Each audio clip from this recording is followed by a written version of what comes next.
Good morning, everyone, one and all present out there. I hope everyone is doing well in the quarantine.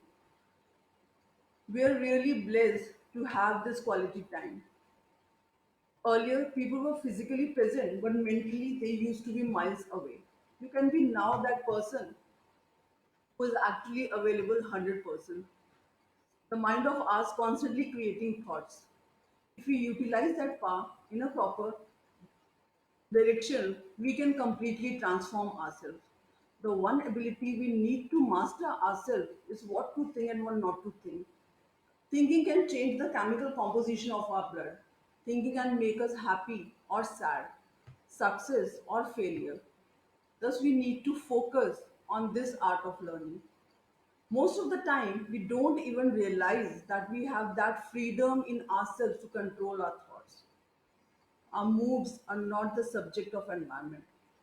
Those who master their emotions always carry their environment with them.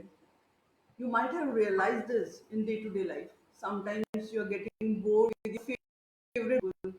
On the contrary, sometimes we wait for a person to join us to have all the quality time. So, all the negative thoughts come from fear, and all the fears which we carry is actually injected in us right from our childhood. The full form of fear is false evidence appearing real. Child only has two fears. One of the gravity that he will fall down and other of the loud noise. If you lift the child and speedily bring down, immediately child start crying. And same thing is with bang too.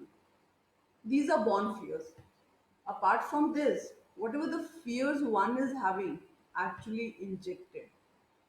You might be knowing the story of a baby elephant when it was a very young and much smaller. They were tied with a small sized rope to tie them. And at that age, it was enough to hold them. As they grow up, they are conditioned to believe they cannot break away. They believe the rope can still hold them. So they never try to break free. So one has to be focused, and you can do that by convincing yourself. Always speak positive about yourself. This conscious mind is what we aware of, and the subconscious mind convince you about your environment. If you are speaking positively, you will feel like, and vice versa. Hence, conscious mind will become the gateway of all your thoughts. Your self talk charges you, it changes your personality.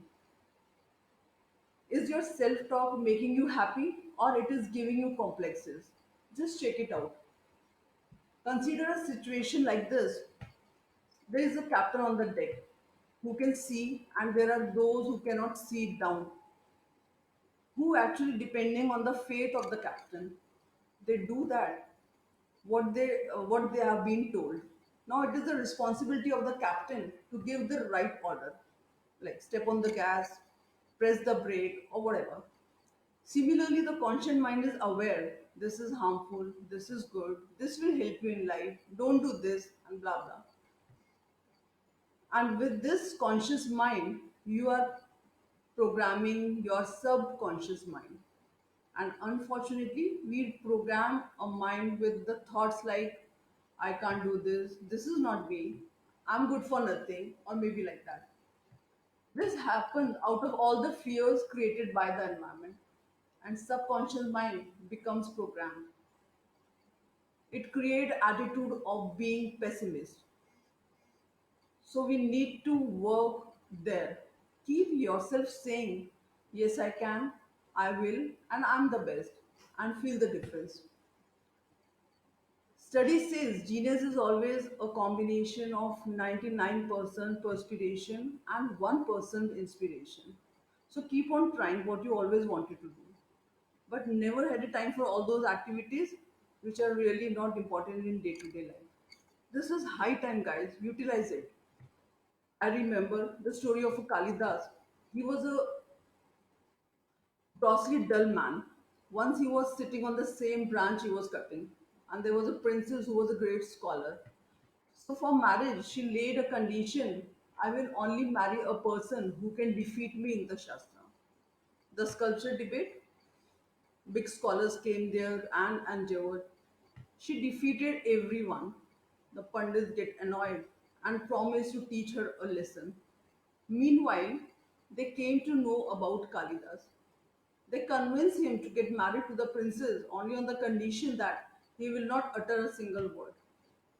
They went to Rajdarbar and introduced Kalidas as a great scholar. They explained he'll be speaking in sign language as he is having a monograph. The war of silence, so Shastra started, and the princess raised her one finger. Now, in the background, Kalidas was confused why she is showing finger.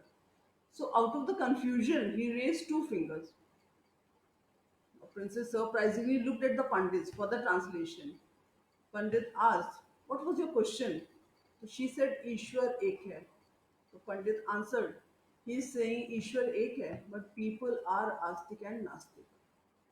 So in the next question, she raised all the five fingers. So Kalidas thought she wanted to slap her, so respond with the box. So Princess again surprisingly looked at Pandit for the translation. So Pandit asked, "What was your question?" She said, "We have five senses." Pandit explained, "Showing box means all the senses can be controlled by your willpower." And sooner or later, Pandit won the Shastra with the help of Kalidas. After marriage, as soon as he opened his mouth, Princess understood he is not a scholar. She got cheated. She insulted Kalidas badly. And with that insult, Kalidas left home but with the promise to come back as a great scholar. And rest all is history. That means hard work is the only thing which pays. Keep trying, keep convincing yourself with the positivity. Thank you guys. Stay safe, stay healthy, and take good care of yourself. Bye bye.